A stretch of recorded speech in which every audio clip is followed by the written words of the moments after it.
Hey guys, I'm Round 1 Fight, and this is my reaction to the Dante vs. Clive, Devil May Cry vs. Final Fantasy, Death Battle. Decently excited for this one. Animation's been hyped up, trailers look pretty cool. I didn't really care about the matchup that much, mainly just because it's not really my thing. Don't really know many Final Fantasy characters to begin with. Dante's alright, I guess. I was never really a fan of Devil May Cry. Though I am rooting for him, I guess, since he's kind of he's cool from what I've seen of him, and I like Dante versus Bayonetta a bit, so. G1 block seemed pretty close, I believe. I thought Dante should have won from that information. I'm not sure who the episode is going to go with, but maybe Clive. I don't know. Let's see. 3, 2, 1. Let's go. Oh, wait, is he pole dancing on a friggin' spear? Dante versus Clive.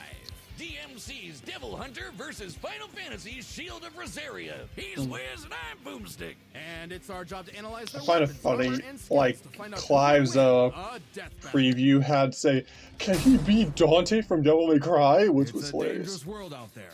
Cultists, demons, and evil Isn't businessmen that game lust like for power. And every day brings a new almost a cataclysm decade old? humanity must face. This world may seem like the end, but for a Devil Hunter like Dante, it's party time.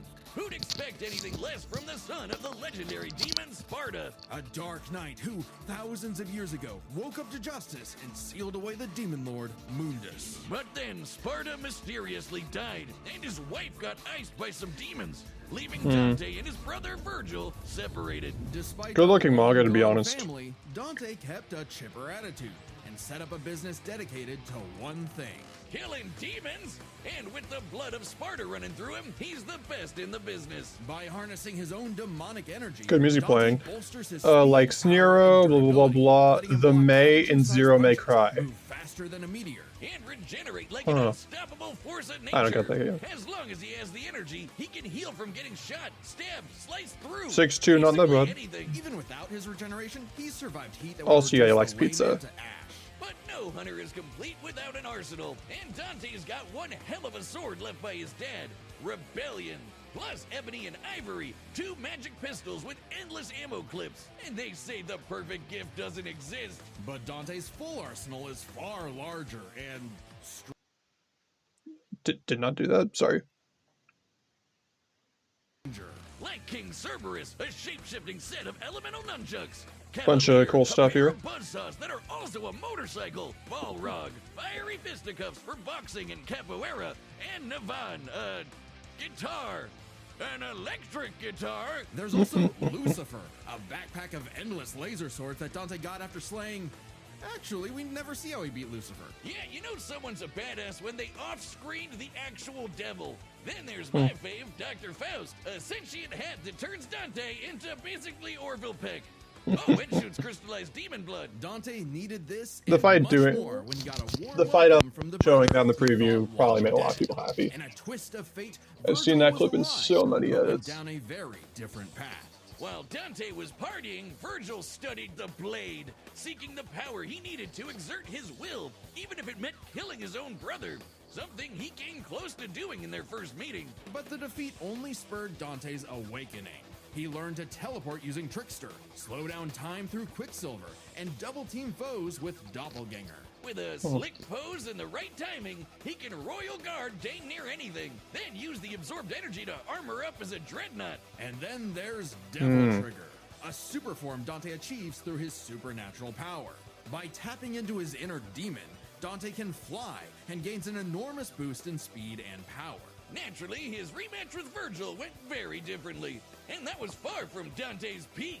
When Mundus got up to his old tricks, Oh, yeah, Dante Mundus battled scaling. the Demon Lord in a vast sea of stars, a universe Mundus created on a whim. Even later, Dante one-shot a stronger alternate future Mundus who had completely merged with the demon world. So he's kind of a big deal. The Devil May Cry. The Devil May Cry manga and novels specify the human and demon worlds were once one, then were split into separate universes. Okay, so Universal far stronger. Mundus became a living universe just for Dante to shoot him in the face. Then there's Argosax, a god so astronomically intense, he had the power of every other demon in existence. A divine deity of the sun that Dante also shot in the face. Oh, that guy! I completely forgot about him. Funny, so did Dante. Despite how powerful Argosax was, he was just an insignificant Tuesday to Dante. So it's safe to say Dante had become the strongest around. But no amount of style, pizza, or wahoos could fill the hole in his heart. Sure, Virgil was a power-hungry weeb, but he was still his bro. Beneath Dante's antics, killing the last of his family kinda messed him up. Until he learned his So they gotta family talk speed or wasn't as what? fun as he thought. It turns out he had a nephew, Nero, who Dante would help get into the family business in his own unconventional way. And for dead weight, Nero was pretty badass, even helping Dante take on the so-called Demon King Urizen. Nero's Devil Breaker arm can fire light. Mundus and Dante flew into the atmosphere of a neighboring planet, though the time frame is unclear and even generous estimates put it under his best feats. Speed lasers that Dante and Virgil have dodged. Dante and Virgil can already dodge lasers in their base forms, but when charged with enough demonic energy, they can outright blitz beams over 11 times faster than light. Nero even survived getting melted down while inside a living statue. It's a long story. And that's the same sort of regeneration that Dante has, meaning he can survive being turned into a puddle. So, According to the Devil May Cry 5 guide, Nero's arm couldn't regenerate because Virgil removed Nero's demonic power. He regained his power later and immediately regrew his arm. Dante was ready when Virgil somehow returned. Again. And Oh, made the an Palpatine apocalyptic meme. demon tree for what else? More power. With the entire world now on the line, Dante had to get serious and fully embrace his human and demon sides alike by stabbing himself. Holy shit, Dante has been impaled so much, he decided to make it how he powers up. So he got his greatest weapon, Devil Sword Dante, and became Sin Devil Trigger. Sorry about that crappy ad. Maybe they'll have that be him losing control or something. I don't know. This is Dante's demon energy at its peak. He can fire lasers with Loose, obliterate with the fires of Judgment, and surpass even the legendary Sparta. But although Dante was totally a match for Virgil, neither of them would budge on their ideals. Both were destined to duel until one was dead forever. But thanks to Nero and two well-placed bitch slaps, they got some sense knocked into him. Dante realized that if he couldn't make Virgil abandon his ways, he might as well keep an eye on him. In one fell swoop, the two severed the world-spanning demon tree and prepared for a permanent departure to the underworld. You can choose your friends, but not your family. But if that's what it takes to keep Virgil safe, or rather to keep the world safe from Virgil, Dante will deal with it. And all things considered, he's happy slugging it out with his bro. Maybe happier than he's ever been. Proof that as long as you have the human drive, even hell can become a paradise sweet enough that a devil may cry. That's good analysis and ending.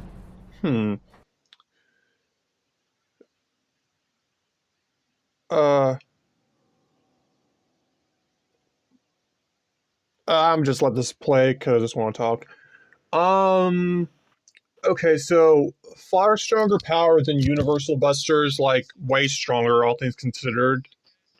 They didn't really mention ceiling or anything, just general stuff. 11.9 times, I believe, faster than the light, blitzing lasers. Survive being melted into a puddle, so it needs to be vaporized and all that, but he has good heat resistances, general stuff. I'm curious how the rest of the episode will go about it, since they didn't really mention any of his massively faster than light feats.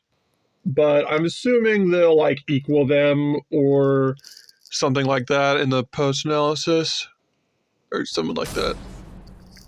Okay, let's see Clive. We tell the tale of the kingdom of Rosario. Okay, I mean, this one actually does warrant it, considering it's been out for a few years, but still. Destined to be a dominant, the host to a mighty guardian icon. Anybody who's a Dom can draw on magic life juice called ether, becoming a big scary monster. And commanding the element they embody to create storms, slay armies, and split the sea. Dominants are forces of nature, and Clive would be the dominant of the Phoenix. Well, he was supposed to, but like Jill, I heard they were dating or something. Dislikes Annabella, blah blah. The guy from Tekken 8. But I guess ancient monsters can. Despite the rejection, Yeah, those memes are and kind of deep funny. loathing from his mother Annabella, Clive and Joshua were only kind to one another.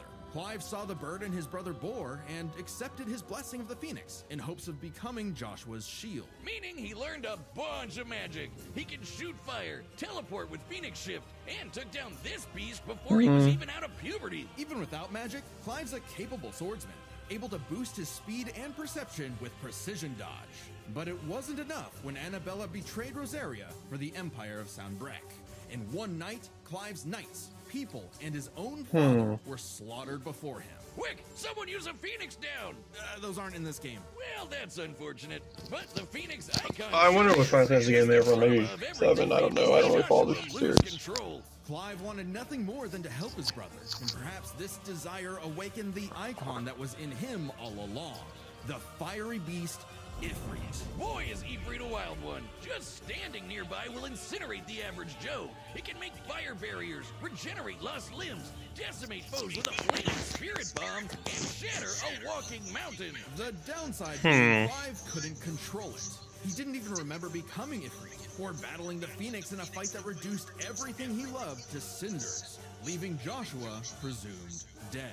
If that wasn't bad enough, dear old Ma found him the next day and made him a slave to Sanbreque's army. Clive spent 13 years wallowing through life, searching for Ifrit's host for revenge, only to learn the one he wanted to kill was... himself. This revelation hit Clive like a phantom train. He thought death was all he deserved for taking the lives of Joshua and so many others. Fair character Even arc. so, there was a light at the end of the tunnel. No, not like that. Thanks to his friend Jill, the outlaw Sid, his doggo Torgal, and a therapeutic battle with his self-hatred, Clive learned to carry the torch for his brother, fighting the real problems plaguing his world, crystals and racism. In the world of Valisthea, prejudice is alive and well for bearers. Basically, anyone who can use magic without special crystals. So what better way to dismantle the system than to help fellow bearers and destroy the mother crystals? I'm sorry if I'm not talking much. I just not really that hyped, all things considered. To absorb icons, Clive took Garuda, an avian with sharp slashes and sharper talons. From Sid, he received Ramuh, so he could summon lightning. From his babe Jill, he got Final Fantasy, lava and even whatever name it is, I forget which name. Ultimania confirms iconic abilities like Rift, Slip, and Diamond Dust manipulate time as opposed to Perception Dodge, which heightens Clive's speed and perception. time itself. With Titan, he can block and absorb blows with earth-shattering fists. From this Dragon Prince, he got Bahamut and some deadly lasers. And through Odin, he can slow the flow of time and slice apart the fabric of space. Looks familiar. With these powers, Clive Yeah. stepped up to lead the bearers. and Limit even Break, reunited with Ifrit, and its Joshua, who regeneration, was alive all along. Lightspeed stuff. Surprise. Clive spent 5 years freeing the land and became hot as hell while doing it. Well, no, not well, yeah, that way, but also through Ifrit. By using part of Yeah, Ifrit's power, that's funny. Clive can set himself aflame, activating Limit Break to boost his abilities. But Limit Break is far from Clive's limit. After absorbing the Phoenix essence from Joshua, he became Ifrit Risen. Now fully in control of the monster that had tormented him, he embraced his role as a shield for his brother and friends. Just in time to battle in space, block a planet-wiping blast, and overpower this dragon at the speed of light. That's no exaggeration. Ifrit Speed of Risen light. is literally stated to move at light speed. Not surprising when Clive has intercepted lasers over 3 times faster than that, and overpowered Omega, a god-slaying weapon that can destroy, and I quote, all of creation. But what made Clive strong enough Okay. to do all this? You know, You besides gonna- the majestic man cleavage. Turns out Clive's birth was orchestrated. He was Universal and 3 times faster than light. of Ultima, an ancient, all-powerful being that created humanity, but abandoned them after they developed free will. Meaning everything that happened was the fault of one person. God, the bastard! But Clive wouldn't be a puppet. If God was in the way of humanity's freedom, then God was gonna die. Easier said than done. No shit. I don't really like Ultima this was plot stronger in than games. anyone It's Clive cliche and faced, boring. able to warp all of reality to create a universe. But Clive had a secret not even Ultima foresaw. Okay, For more his universal. journey, he developed a special state of mind, logos. AKA someone powered by human will and the bonds of consciousness with others. Okay, that sounds like anime friendship crap, but trust me, it made Clive a badass who could surpass his limits, getting stronger over the course of just one fight. So much so that, despite struggling against Ultima initially, by the end of the fight, Clive took out Ultimalius, a more powerful amalgamation Despite of initially Ultima being and his weaker. entire species, all while Clive was in his base form. Ultima literally became Ultima squared, but Clive still kicked his ass. Using Okay, his adaptation bonds with his might be brother, dangerous. his friends, and his unbridled will, Clive killed God in a giant 999,999 damage punch. Okay, so it really was the power of friendship after all. Man, this guy's got a future in shonen. Well, except we don't really know what happened to Clive. Whether he lived or died, though, doesn't really matter. It was his journey and the world he created that made his life meaningful. Clive's dream of a future where everyone can live and die on their own terms had become a reality. And his stories were written up in a book by a certain Joshua Rossfield, which he titled Final Fantasy. Cool.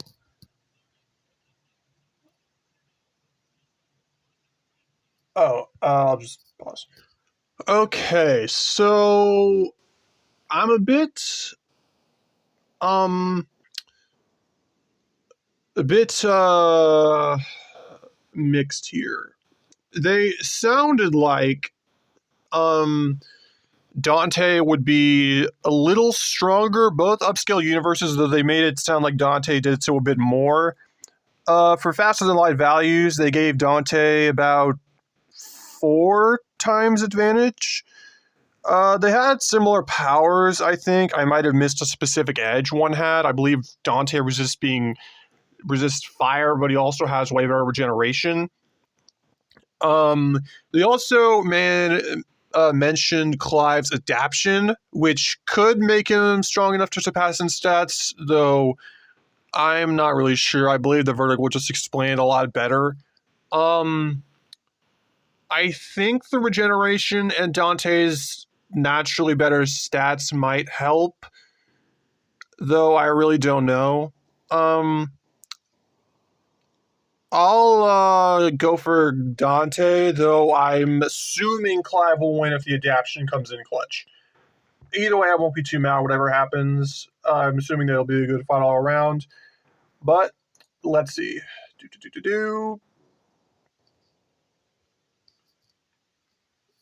Sorry, let me get the official door close thing. I saw so many freaking ads for that with Kevin Hart. Alright, the combatants are set, and we run the data through all possibilities. It's time for a death battle! Oh, cool. Okay, let's see how this goes. Oh, yes, it is the track. I loved that music. Of course. I do not care. I do not care. Okay. Come on, let's have a good fight. How much time's left? Ooh, this will be pretty long, probably. Hey, I heard your fiery friend is causing trouble, and I'm in the business of dealing with trouble. Leave now. I have a god to kill. The last thing that will stop me is a demon.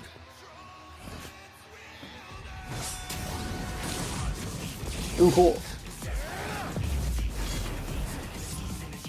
This looks really good and sounds like Devil May Cry, to be honest.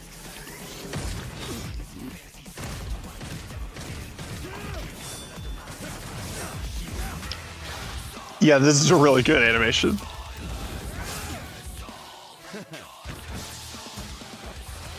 Oh man, that looks so cool. Ooh. Fancy yourself a bard? Fair. Fair fun. And there's the pole dance thing or whatever on the spear. That's electric nunchaku, I believe. Ooh.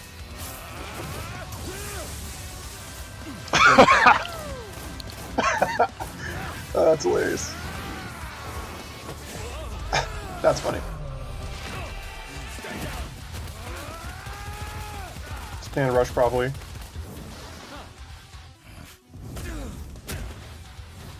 No hiding in the shadows anymore, Smokey. Oh, clones and such. Time to see the light. Ooh.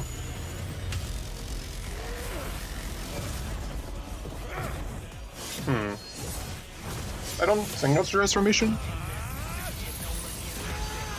Well, it looks really cool. Yeah, that's Dante, alright. I don't even really play his games. But I know that's Dante. Ah, dang it.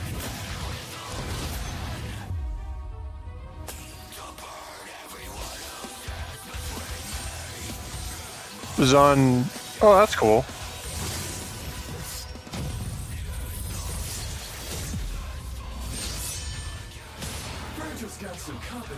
Ooh, cool. Ah, interesting. Is he finally gonna transform, or? Still holding out on me? Let's see what your monster can really do. So the devil cries for more. Let's give him everything we've got. That's a funny line. Say that again. Ooh. Dang. Come on, Dante, come on. Oh, that's true form. Huh. Dang, that looks amazing.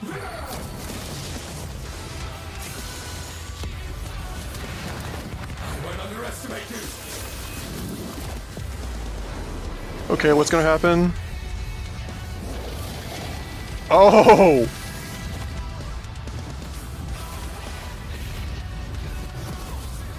Dante?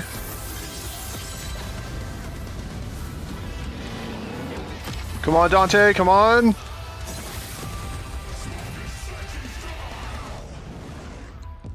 Dante, did you do it?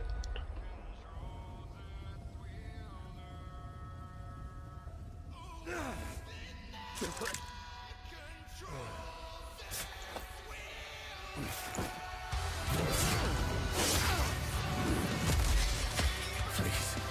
Just once. I need more. It's in a bag, Smokey.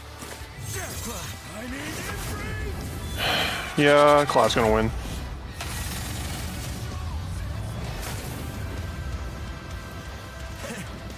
Not bad. Not bad at all. Dang it. After a fight like this, God will be nothing. Oh well. Okay, that was a whole nother level of close, but I think we got the point. This was not an easy call to make. Dante and Clive matched each other so closely, it was hard finding a definitive advantage either had. This is best explained through 3 categories, starting with stats. Both Dante and Clive could easily beat up universe-busting threats. Mundus and Ultimalius could create universes at a whim, and Dante and Clive defeated them sans their own super forms. Dante and Clive could both consistently intercept lasers at faster-than-light speeds. And Dante could always amp up with demon juice to briefly outspeed. Mundus and Ultima warping universes required demon energy and magic respectively, again implying a match in speed. Oh, okay. But Clive could match that by boosting his own speed and reflexes through precision dodge. Both were so beyond the pale that neither could definitively overpower Fair the enough. other. Still, given their crazy powers, you'd think one of their abilities would break the deadlock. Not so much. Dante and Clive could generally match each other blow for blow, be it to teleport, slow down time, flash. Dante's sealing abilities could help, but have specific location requirements requiring a connection between the human and demon worlds, making his usability unlikely. Fair enough. Freeze the other, block and absorb hits, etc. And Dante could survive the intense flames of Ifrit. He's dealt with heat like that before. Though Clive did not have a perfect match against Doppelganger, he did have more methods of manipulating time, both more reliable and abusable, in addition to defensive measures like Ifrit's barrier to fall back on to outlast powers like Doppelganger. But their super forms evened out. Any edge Clive could get from, say, Limit Break or Ifrit Risen, Dante could match with Devil Trigger or Sin Devil Trigger. In the end, both have answers to most of each other's powers, making it still anyone's win. Which is why it came down to one major factor: endurance. Just how long could these two keep at it? While Dante's super forms could undoubtedly keep up with Clive's, there is an emphasis in story and gameplay that they expend a lot of demonic energy. The longest Dante has battled in Devil Trigger against someone his equal is about 6 minutes, and abilities like Doppelganger, Quicksilver, and Dante's Devil Trigger may be above the 6-minute time limit by Devil May Cry 5, but not Sin Devil Trigger, which only lasts a few minutes. Moves like Judgment instantly revert Dante to base form. in Devil Trigger burn through it even faster. Clive's time in Ifrit Risen isn't limitless either, but it can last longer, fighting for tens of minutes if necessary. But given how close this match is, it's vital. If Ifrit Risen catches Dante outside of Devil Trigger, it's over. I know what you're thinking. Dante's crazy tough. His healing factor's way better than Clive's. Clive can regen lost limbs, sure, but Dante can heal from getting reduced to a puddle. Couldn't he just tank Ifrit's attacks? Well, yes, but also no. This is where context is everything. While no doubt impressive, Dante's healing has been overcome in the past because it is tied to how much energy he has. Less demonic energy means a less potent healing factor. Like when he got knocked out for a month straight by Urizen, only surviving thanks to a constant source of demon blood. Hell, overtaxing demon regen. After his defeat in Devil May Cry, Virgil's regeneration took years to complete. Throughout Devil May Cry 5, V would decay without constant use of demonic energy. The more he used it to regenerate, the harder it was for him to heal over time. Is how Dante killed Virgil in the first place. Even if we assume Dante could get a second wind, it's always possible Clive could get one too, becoming even stronger from pure willpower, just like when he fought Ultimalius. So, for as tough and persistent as Dante was, Clive was able to endure. That's a fair argument. To get the final edge. Surprised the adaptation didn't matter much. Details, but Clive's victory is no fantasy. The winner is Clive Rossfield. Good job, Clyde. Next time on Death Battle. Okay. Yeah, I kind of got spoiled for this, like, last night. Subscribe and join as a member. Yeah, fair enough. Thanks for watching. Not really the most hyped over that, like, I didn't really care for the matchup, but I'm assuming a lot of people will be. I wonder if the episode will keep their names, it'll just call it Ash vs. Yugi. Anyway, I'm glad that finally, after this, we only have a few more Kickstarter matchups, because I like knowing what's next, being honest. Episode was pretty good. Conclusion did make sense. I'm surprised the adaptation didn't really matter that much, all things considered. Though I am a little... I think it's a little weird that a lot of their logic for it just... I didn't think it was brought up in the post-analysis much. I don't know. Really good animation. I can certainly get the result. I like it was portrayed as really close. Unlike some of the other stuff. I don't really think there's much else for me to say. It was a great episode. In a bunch of aspects. I liked Dante's personality and writing. Clive was pretty good too.